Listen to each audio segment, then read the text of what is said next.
खाली मध्ये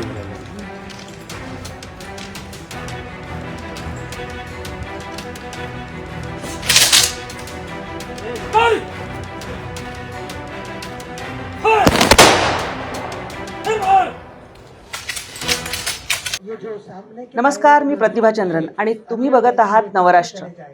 नवराष्ट्राच्या आजच्या या बुलेटिनमध्ये आपण बोलणार आहोत ते काल दिवंगत झालेले महाराष्ट्राचे दिग्गज नेते शिवराजजी पाटील चाकूरकर यांच्याविषयी. शिवराज पाटील चाकूरकर यांनी 1967मध्ये पहिल्यांदा लातूरच्या महापालिकेपासून सुरुवात केली आणि राजकारणामध्ये त्यांनी त्यांचं पाऊल ठेवलं. त्यानंतर ते 2 वेळा म्हणजे 1970 पासून 80 पर्यंत 2 वेळा विधानसभेवर निवडून गेले. विधानसभेचा अल्पकाळ का होईना अध्यक्षपद त्यांना भूषवता आलं.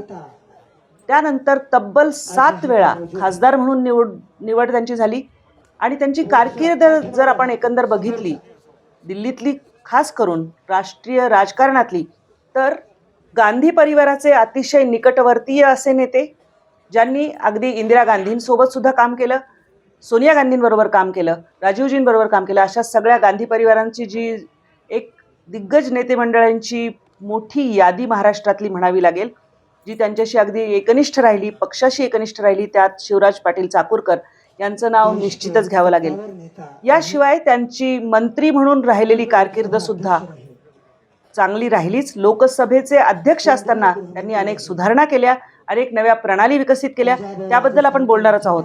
माझ्यासोबत आज शिवराजजी पाटील चाकूरकर यांना आमच्यातर्फे श्रद्धांजली अर्पित करण्यासाठी आणि त्यांच्या कारकिर्दीचा आढावा घेण्यासाठी नवराष्ट्राचे पुणे आवृत्तीचे संपादक अनिकेतजी जोशी आहेत. अनिकेत सर, आपलं स्वागत. नमस्कार अनिकेत सर, आपण जर शिवराजजी पाटील चाकूरकर यांच्या कारकिर्दीबद्दल म्हणायचं झालं तर महाराष्ट्रातली तशी त्यांची हे राहिली, परंतु दिल्लीमधली कारकीर्द निश्चित अनेक अर्थांनी गाजली, काही चांगल्या काही वाईट. पण चांगल्यांबद्दल आपण आधी हे करूया की त्यांचं जे योगदान होतं ते अतिशय मोठं होतं. लोकसभेचे अध्यक्ष म्हणून त्यांनी केलेलं काम सुद्धा, मंत्रिपदांवरून केलेलं काम, त्याबद्दल आधी. शिवराज पाटील चाकूरकर हे एक वैशिष्ट्यपूर्ण असं व्यक्तिमत्व होतं. मराठवाड्यातल्या उस्मानाबाद, लातूर या परिसरात त्यांची राजकीय त्यांचा पाया होता, बेस होता आणि तिथून ते वारंवार सातत्यानं दोन्ही सभागृहात म्हणजे विधानसभेत आणि लोकसभेत निवडून गेले. कधी त्यांना पराभवाचा देखील सामना करावा लागला, पण त्यांचं एक सुंदर आणि शानदार असं व्यक्तिमत्व होतं. त्यांना टापटिपीची, स्वच्छ चांगले कपडे घालण्याची आणि आवड होती. त्यांचं व्यक्तिमत्वही देखणं म्हणावं या दर्जाचं होतं. त्यांचं भाषेवर प्रभुत्व होतं. इंग्रजी आणि मराठी दोन्ही ते उत्तमरित्या बोलत असत. त्यामुळे त्यांची लोकसभेतली कारकीर्द देखील यशस्वी होऊ शकली. तिथे भाषेचा मोठा अडथळ किंवा अडचर हा महाराष्ट्रातल्या राजकारण्यांना येतो दिल्लीमध्ये वावरताना. ती अडचण त्यांना कधीच नव्हती. ते सायन्सचे ग्रॅज्युएट आणि नंतर लॉ, कायद्याची देखील त्यांनी पदवी घेतली. त्यांनी महाराष्ट्राच्या विधानसभेमध्ये आमदार, उपाध्यक्ष, विधानसभेचे उपाध्यक्ष आणि नंतर लगेच विधानसभेचे अध्यक्ष अशी एक आगळ्या प्रकारची कारकीर्द त्यांची इथे राहिली. जेव्हा देशामध्ये जनता पार्टीचं राज्य होतं, इंदिरा काँग्रेसचा पराभव झालेला होता, इंदिरा गांधी स्वतः पराभूत झालेल्या होत्या आणि काँग्रेस ही जरा उतरती कळा लागलेली अशा स्थितीत होती, त्यावेळेला वसंतदादा पाटील यांच्या संयुक्त सरकारच्या कालावधीमध्ये शिवराज पाटील चाकूरकर हे महाराष्ट्रामध्ये मुख्यमंत्री राहिले, ते विधानसभेचे अध्यक्ष राहिले. या अध्यक्षपदाच्या कारकिर्दीमध्ये एक अत्यंत असा वैशिष्ट्यपूर्ण प्रसंग घडला. ते म्हणजे जयप्रकाश नारायण यांच्या निधनाची अफवा देशामध्ये पसरली होती.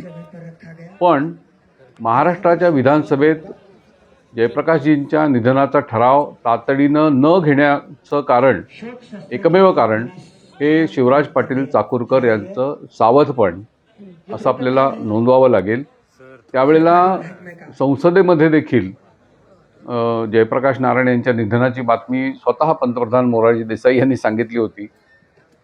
त्याची लगेचच आकाशवाणी तेव्हा प्रभावी माध्यम सरकारचं होतं, त्याच्यावरनं ते लगेच श्रद्धांजलीचं एक विशिष्ट संगीत लागायचं. तसं ते शोकसंगीत सुरू होतं. बाकीचे सगळे कार्यक्रम त्यांनी रद्द केले होते. काही तासानंतर खरी गोष्ट लक्षात आली. ती आकाशवाणीच्याच एका वार्ताहराने मुंबईतून त्यांना योग्य बातमी दिली. पण शिवराज पाटील चाकूरकर यांनी त्यावेळेला महाराष्ट्राच्या विधानसभेची अब्रू वाचवली असं आपल्याला नक्की म्हणावं लागेल.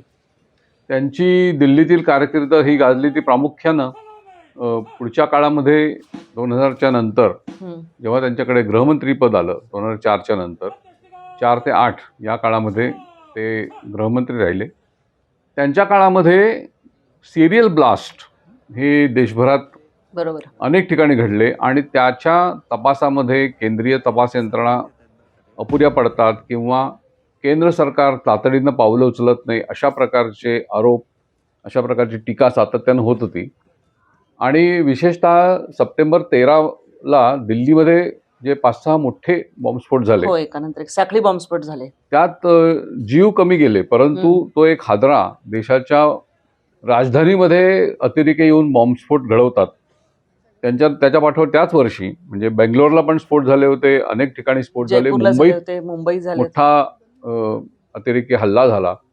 या सगळ्या काळामध्ये गृहमंत्री शिवराज पाटील होते, पण त्यांना तेवढ्याच तीव्र टीकेचा सामना करावा लागला आणि अखेर त्यांना म्हणजे मुंबईच्या हल्ल्यानंतर त्यांनी नैतिक जबाबदारी स्वीकारून राजीनामा दिला. पण त्याच्यात दिल्लीच्या बॉम्बस्फोटासंदर्भामध्ये म्हणजे थोडासा आक्षेप त्यांनी स्वतः घेतला. त्यांच्या समर्थकांना देखील ती गोष्ट रुचली नव्हती. परंतु भारतीय जनता पक्ष असेल किंवा तेव्हाचे TV माध्यमातले पत्रकार किंवा अन्य यांनी की चाकूरकर हे एका दिवसात 3 वेळा त्यांनी ते कपडे बदलले आणि त्या प्रत्येकाची फिल्म ही दूरदर्शनवर तेव्हाच्या येत होती, खाजगी चॅनलवरती पण दिसत होते. तर ही एक मोठी कॉन्ट्रोवर्सी झाली होती. तेव्हा शिवराज पाटील म्हणाले होते की बाबा माझ्या कामावरती तुम्ही बोला, मी पॉलिसी काय आणतो किंवा माझ्या पॉलिसी चुकतायत का याविषयी तुम्ही टीका नक्की करू शकता, परंतु एखाद्या व्यक्तीचे कपडे कसे असावेत कसे नसावेत यावरती बोलणं हे काही योग्य नाही असं ते म्हणत असत.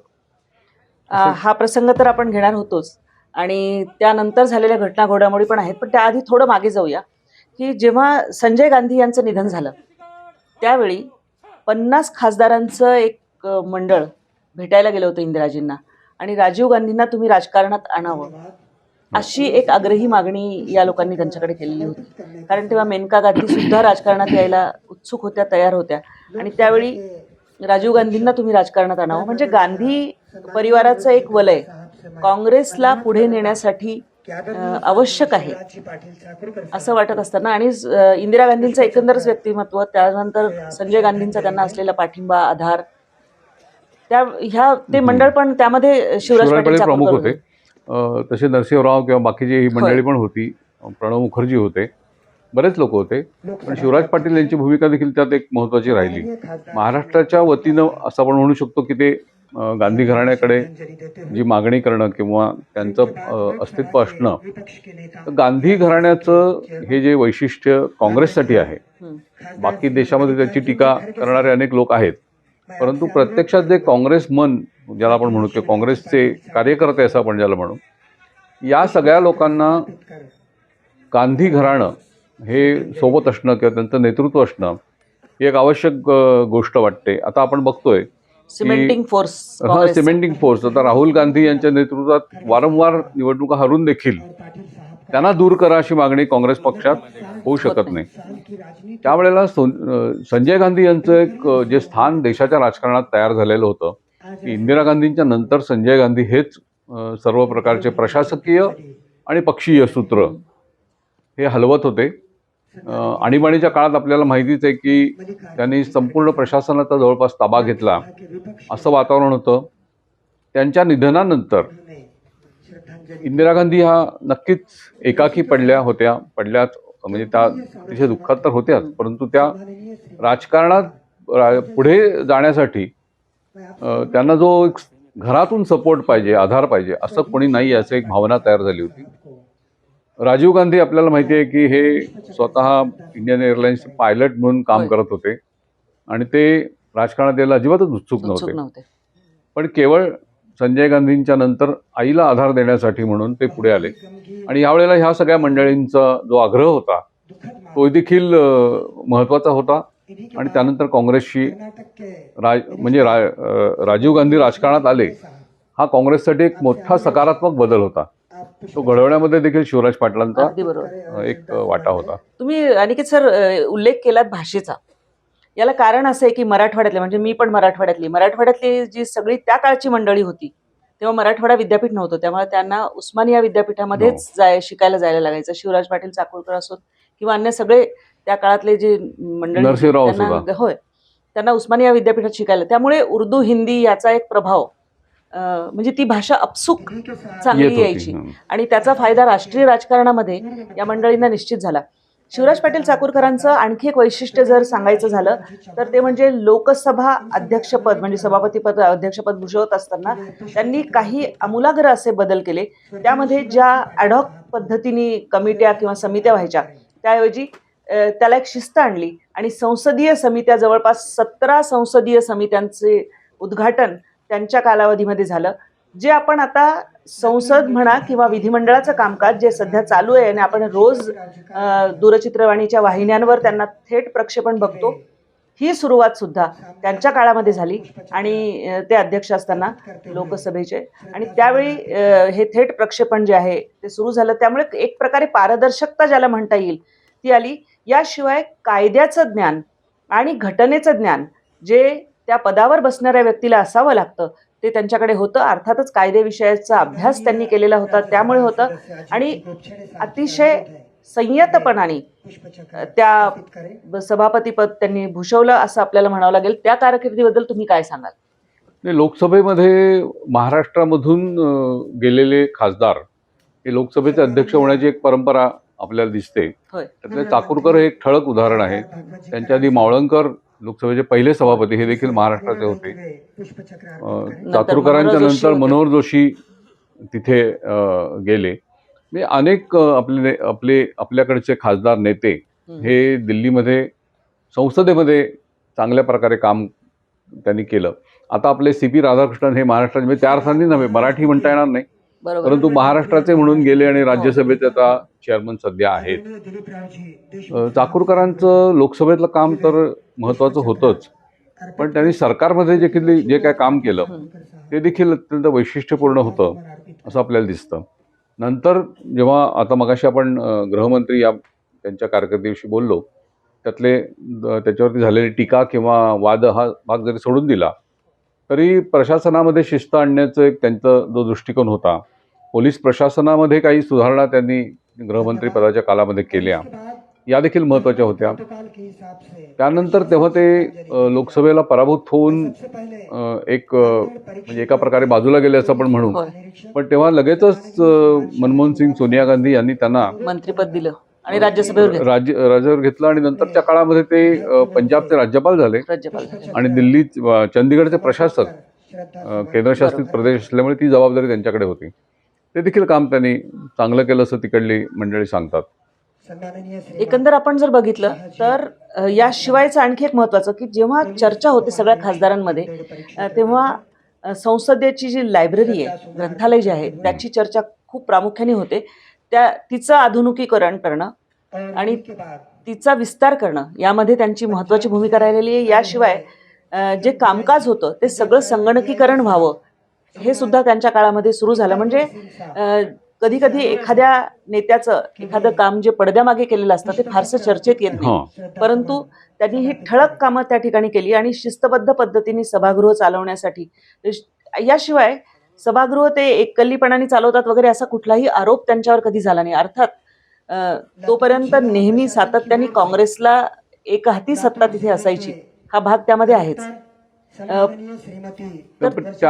म्हणजे ह्या सगळ्या गोष्टी तुम्ही सांगता त्या बरोबरच आहेत, परंतु चाकूरकर यांचं मगाशी मी म्हटलं तसं त्यांची भाषणं ही अतिशय वैशिष्ट्यपूर्ण असायची. फक्त ते अतिशय विद्वानग्रस्त होते आणि त्यांना आंतरराष्ट्रीय राजकारणाचा किंवा तिथल्या परिस्थितीचा अर्थकारणाचा असा अभ्यास होता आणि त्याच्यातून त्या गोष्टी सगळ्या त्यांच्या मुंबईतल्या म्हणा किंवा जिल्ह्यामध्ये केलेल्या भाषणात देखील व्यक्त व्हायच्या आणि त्यामुळे तिथल्या लातूरकर लोकांना त्यांचं प्रबोधन होत असेल, परंतु त्यांना त्यांचे जे काही प्रश्न मांडणं अपेक्षित आहे खासदारांनी किंवा त्याच्यावरती बोलणं किंवा त्याची उत्तरं शोधणं हे थोडंसं चाकूरकरांच्या बाबतीत कमी होतं असं आपल्याला निरीक्षण नोंदवावं लागेल. पण विलासराव देशमुखांसारखे त्यांचे ज्याला म्हणू आपण शिष्य म्हणता येईल अशा प्रकारचं नेतृत्व शिवराज पाटलांनी उभं केलं. त्यांना सर्व प्रकारे ही मदत केली. त्यांनी तो सगळा लातूरचा विकास आणि लातूरचा कारभार पाहिला.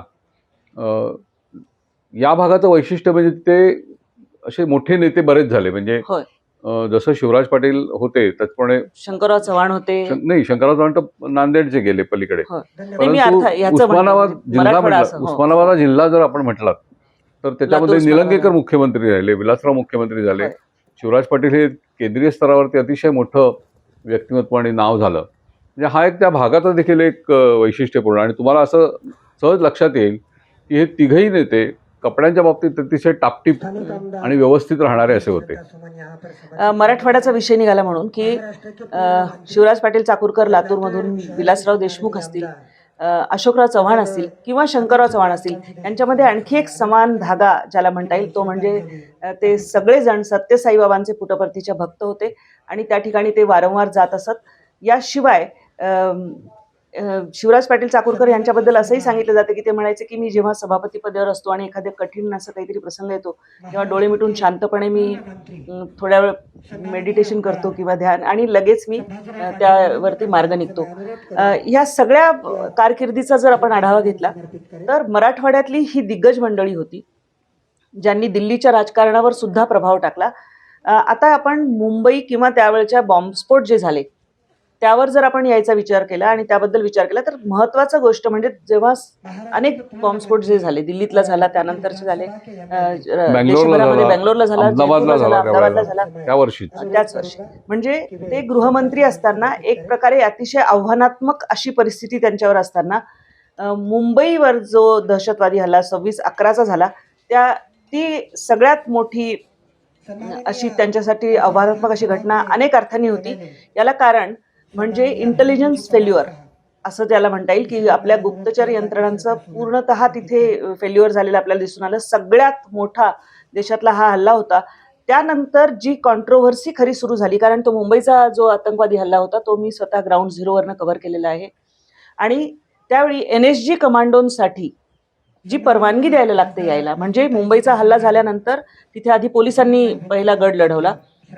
त्यानंतर आपण बघितलं की जे ताजमध्ये असतील किंवा नरिमन हाऊसमध्ये आणि ओबेरॉय तिथे जे दहशतवादी लपलेले होते त्याच्यासाठी NSG कमांडोना तातडीने पाठवणं सरकारने गरजेचं होतं. ते वेळेवर त्यांना ऑर्डर मिळाले नाही, त्यांच्यासाठी हेलिकॉप्टर नव्हतं, त्यांच्यासाठी व्यवस्था नव्हती, त्यांना परवानग्या ज्या हव्या असतात त्या वेळेत अवेलेबल नव्हत्या आणि त्यामुळे मार्कोस हे जे नेव्हीचे कमांडो असतात त्यांनी तो त्यानंतरचा जॉईन होऊन तिथला किल्ला लढवला.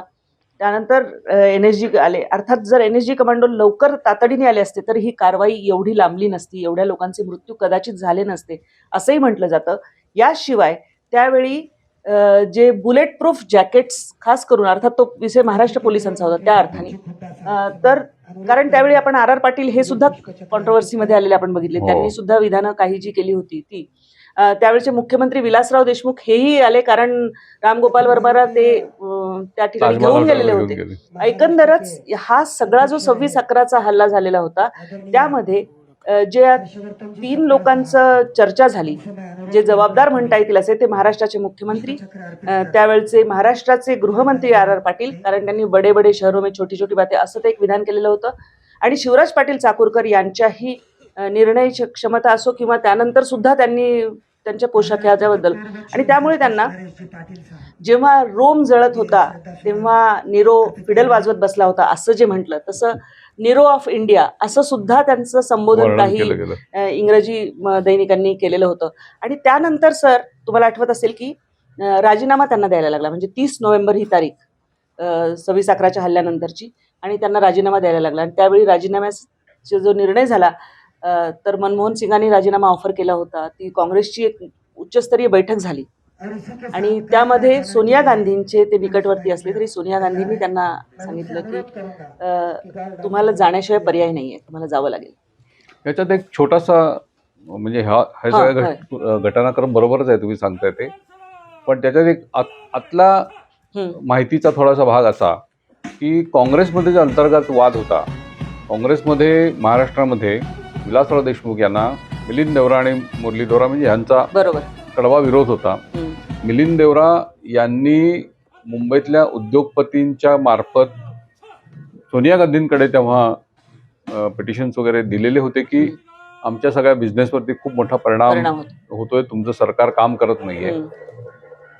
रामगोपाल वर्मा त्यांच्या मुलाच्या सोबत, रितेश सोबत त्यांच्या ताफ्यातून तिथे गेला आणि त्याचे फोटो त्यांच्याच कार्यालयातून प्रसिद्धीसाठी दिले गेले. म्हणजे हा सगळा भाग होता. बरोबर, कोणीतरी ते मॅनेज केलं असं म्हटलं जातं.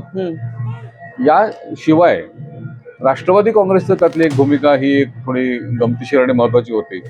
शरद पवार यांना इथे बदल घडवायचा होता, त्यासाठी त्यांनी आर पाटील यांना राजीनामा द्यायला सांगितलं गृहमंत्र्याचा, आणि त्याच्या पाठोपाठ शिवराज पाटलांचा राजीनामा आला. म्हणजे हे दोन राजीनामे झाल्यामुळे विलासरावांच्यावरती आपोआपच बरोबर ते प्रेशर आलं. त्यावेळेला महाराष्ट्राच्या विधानसभेच्या अधिवेशनाची तयारी झालेली होती आणि हा सगळा 26 आणि 29 3 दिवसात मुंबईमध्ये ते सगळे प्रकार घडत होते, गोळीबाराचे आणि मृत्यूचे. 2 तारखेपासून विधानसभेचं अधिवेशन नागपूरला सुरू व्हायचं होतं, 2 की 3 तारखेला. त्याच्या आधी विलासरावांचा राजीनामा होईल की नाही होईल, जर ते अधिवेशनात पोचले तर तो राजीनामा होणार नाही, अधिवेशन सुरू झाल्यानंतर कोणी कोणाला काढत नाही आणि मग ते सगळं थंड होईल. हे काँग्रेसमधल्या अंतर्गत दबाव गटाच्या लक्षात आलेलं होतं. त्यामुळे त्यांनी त्या 30 आणि 29 एक तारीख याच्यामध्ये मोठ्या प्रमाणात हालचाली केल्या आणि तो विलासरावांचा राजीनामा त्यांचा घेतला गेला. म्हणजे हा एक त्यातला एक अनुषंगिक भाग बरोबर शिवराज पाटलांच्या बरोबर घडलेला. शिवराज पाटलांच्या बद्दल आणखी एक जो वाद झाला तो म्हणजे नंदीग्राम. पश्चिम बंगालमध्ये नंदीग्राम मध्ये ते गृहमंत्री असताना जे सगळे प्रकार झाले, गोळीबार झाला, पोलिसांचं झालं, त्यामध्ये सुद्धा त्यांनी घेतलेले निर्णय हे वादात सापडलेले होते. म्हणजे एकंदर आपण जर बघितलं तर लोकसभा अध्यक्ष म्हणून असलेला त्यांचा कार्यकाल, आणि खरं ते अगदी तरुण असताना त्यांना राज्यमंत्री पदाची जबाबदारी, संरक्षण राज्यमंत्री पदाची जबाबदारी मिळालेली होती. आणि हे सगळे वाद नंदीग्रामचा तेवढेच, म्हणजे जसं लोकसभेचा कार्यकाल त्यांचा चांगला राहिला अध्यक्षपदाचा, तेवढाच त्यांचा गृहमंत्री पदाचा अत्यंत वाईट राहिला. कारण ज्या म्हणून संरक्षणात्मक दृष्टीने, देशाच्या अंतर्गत सुरक्षेच्या दृष्टीने जी आव्हानं येतील ती सगळी त्यांच्या कार्यकाळामध्ये ही उभी राहिली. नक्षलवाद तेव्हाच फोफावला. आणि या सगळ्यावरती आपण जर विचार केला तर शिवराज पाटील चाकूरकर नंतर काही काळ ते दिल्लीच्या राजकारणानंतर पुन्हा शांतच असं होतं, बाजूला गेलेले होते. पण 2022 मध्ये पुन्हा त्यांनी एक विधान केलं. ते जिहादच्या संदर्भातलं त्यांचं विधान जे आहे ते सुद्धा गाजलं. ते एका पुस्तक प्रकाशन, म्हणजे ते मोहसिना किडवाई होय यांच्या पुस्तकाचं प्रकाशन होतं. त्याला सुशील कुमार शिंदे होते, शशी थरूर होते, शिवराज पाटील चाकूरकर होते, म्हणजे सगळी मोठी मंडळी त्या कार्यक्रमात होती. तिथे बोलताना, त्या पुस्तकाच्या प्रकाशनानंतर बोलताना शिवराज पाटील चाकूरकर यांनी असं तुलना केली की कुराणामध्ये जिहाद आहे वगैरे आपण म्हणतो असं नाहीये. महाभारतामध्ये जो भगवद्गीतेचा भाग आहे त्याच्यात देखील धर्मासाठी तू लढ असं अर्जुनाला कृष्ण सांगतो. हा जिहादचाच एक त्यांनी अशी तुलना त्यांनी केली याच्यावरती. आणि त्याच वेळेस श्रीकृष्णाच्या पोशाखाविषयी, त्यावेळेच्या त्याच्या असणाऱ्या गोपिका वगैरे याविषयी त्यांची काही विधानं त्या कार्यक्रमात नाही, अन्यत्र अशी आलेली होती. टीकेची झोडच तो सगळा वाद एकत्र होऊन भाजपने त्यांच्यावर मोठी टीका केली होती. पण तो आता आपण त्या सगळ्या वादावरती पडदा टाकायला पाहिजे असं म्हणायला पाहिजे. हा सगळा 26 आणि 29 3 दिवसात मुंबईमध्ये ते सगळे प्रकार घडत होते, गोळीबाराचे आणि मृत्यूचे. 2 तारखेपासून विधानसभेचं अधिवेशन नागपूरला सुरू व्हायचं होतं, 2 की 3 तारखेला. त्याच्या आधी विलासरावांचा राजीनामा होईल की नाही होईल, जर ते अधिवेशनात पोचले तर तो राजीनामा होणार नाही, अधिवेशन सुरू झाल्यानंतर कोणी कोणाला काढत नाही आणि मग ते सगळं थंड होईल. हे काँग्रेसमधल्या अंतर्गत दबाव गटाच्या लक्षात आलेलं होतं. त्यामुळे त्यांनी त्या 30 आणि 29 तारीख याच्यामध्ये मोठ्या प्रमाणात हालचाली केल्या आणि तो विलासरावांचा राजीनामा त्यांचा घेतला गेला. म्हणजे हा एक त्यातला एक अनुषंगिक भाग बरोबर शिवराज पाटलांच्या बरोबर घडलेला. शिवराज पाटलांच्या बद्दल आणखी एक जो वाद झाला तो म्हणजे नंदीग्राम. पश्चिम बंगालमध्ये नंदीग्राम मध्ये ते गृहमंत्री असताना जे सगळे प्रकार झाले, गोळीबार झाला, पोलिसांचं झालं, त्यामध्ये सुद्धा त्यांनी घेतलेले निर्णय हे वादात सापडलेले होते. म्हणजे एकंदर आपण जर बघितलं तर लोकसभा अध्यक्ष म्हणून असलेला त्यांचा कार्यकाल आणि खरं ते अगदी तरुण असताना त्यांना राज्यमंत्री पदाची जबाबदारी, संरक्षण राज्यमंत्री पदाची जबाबदारी मिळालेली होती. आणि हे सगळे वाद नंदीग्रामचा तेवढेच म्हणजे जसं लोकसभेचा कार्यकाल त्यांचा चांगला राहिला अध्यक्षपदाचा, तेवढाच त्यांचा गृहमंत्री पदाचा अत्यंत वाईट राहिला. कारण ज्या म्हणून संरक्षणात्मक दृष्टीने, देशाच्या अंतर्गत सुरक्षेच्या दृष्टीने जी आव्हानं येतील ती सगळी त्यांच्या कार्यकाळामध्ये ही उभी राहिली. नक्षलवाद तेव्हाच फोफावला. आणि या सगळ्यावरती आपण जर विचार केला तर शिवराज पाटील चाकूरकर नंतर काही काळ ते दिल्लीच्या राजकारणानंतर पुन्हा शांतच होतं, बाजूला गेलेले होते. पण 2022 मध्ये पुन्हा त्यांनी एक विधान केलं. ते जिहादच्या संदर्भातलं त्यांचं विधान जे आहे ते सुद्धा गाजलं. ते एका पुस्तक प्रकाशन, म्हणजे ते मोहसिना किडवाई होय यांच्या पुस्तकाचं प्रकाशन होतं. त्याला सुशीलकुमार शिंदे होते, शशी थरूर होते, शिवराज पाटील चाकूरकर होते. म्हणजे सगळी मोठी मंडळी त्या कार्यक्रमात होती. तिथे बोलताना, त्या पुस्तकाच्या प्रकाशनानंतर बोलताना शिवराज पाटील चाकूरकर यांनी असं तुलना केली की कुराणामध्ये जिहाद आहे वगैरे आपण म्हणतो असं नाही आहे. महाभारतामध्ये जो भगवद्गीतेचा भाग आहे त्याच्यात देखील धर्मासाठी तू लढ असं अर्जुनाला कृष्ण सांगतो. हा जिहादचाच एक त्यांनी अशी तुलना त्यांनी केली याच्यावरती. आणि त्याच वेळेस श्रीकृष्णाच्या पोशाखाविषयी, त्यावेळेच्या त्याच्या असणाऱ्या गोपिका वगैरे याविषयी त्यांची काही विधानं त्या कार्यक्रमात नाही, अन्यत्र अशी आलेली होती. तो सगळा वाद एकत्र होऊन भाजपाने त्यांच्यावर मोठी टीका केली होती. पण तो आता आपण त्या सगळ्या वादावरती पडदा टाकायला पाहिजे असं म्हणायला पाहिजे. अगदी बरोबर आहे. त्या सगळ्या वादावर पडदा पडायला हवा निश्चितच. काँग्रेसची सध्याची परिस्थिती बघता महाराष्ट्रातल्या अनेक दिग्गज नेत्यांची पुढची पिढी ज्याप्रमाणे भारतीय जनता पार्टीमध्ये गेलेली आहे, तसेच त्यांच्या स्नुषा म्हणजे अर्चना पाटील या भाजपामध्ये गेलेल्या आहेत. शेवटच्या काही वर्षांमध्ये, म्हणजे गेल्या काही वर्षांमध्ये शिवराज पाटील चाकूरकर हे थेट जरी भाजपामध्ये गेले नसले तरी त्यांची भाजपाशी जवळीक अशा अर्थाने सुरू झालेली होती. एक मोठा नेता महाराष्ट्राने गमावलेला आहे आणि त्यांचा या निमित्ताने स्मरण होतंय. त्यांनी केलेल्या कारकिर्दीचा आढावा आपण घेतलेला आहे. तुमच्या त्यांच्या संदर्भातल्या काय आठवणी असतील त्या श्रद्धांजलीच्या रूपात आमच्या या व्हिडिओच्या खाली कमेंट्समध्ये अवश्य कळवा. आणि तुर्तास मी आणि अनिकेत सर त्यांना पुन्हा एकदा आदरांजली अर्पण करून आपली रजा घेतो. धन्यवाद.